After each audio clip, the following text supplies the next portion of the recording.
Morning, everybody. Come think with me. Starting something new, Pastor Golter, Trinity Lutheran Church, Davenport. A teaser in terms of the upcoming Sunday celebration of Transfiguration. Mark 9, Peter, James, and John up on the mountain with Jesus. And then Moses and Elijah appear. You know, what's going on here? Why do we have to have this every year? Don't we know that Jesus is the Savior? It's quite something. It's a miracle. But I found a great citation from a Dr. Martin Charlemagne article in 1975, I think. And he says this: some years ago, my wife and I sat facing the pyramids outside of Cairo during an evening performance of Sound and Night. It was an impressive performance, telling the history of that most ancient land in terms which stirred every listener's heart.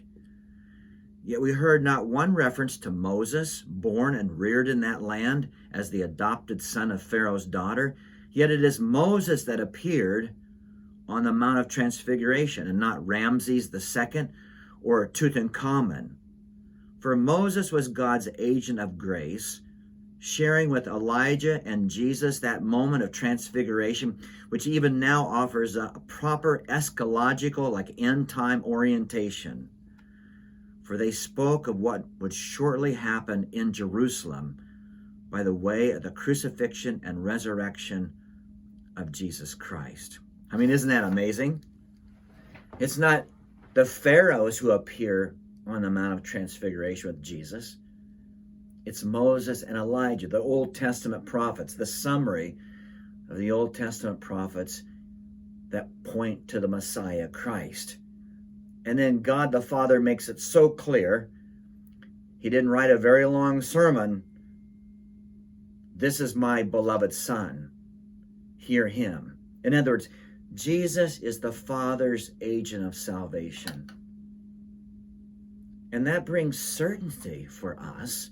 We need certainty in this time of chaos and calamity and pandemic and death and darkness and civil unrest in America. To know that Christ is the Father's agent of our salvation and that we have a certain and solid future gives us hope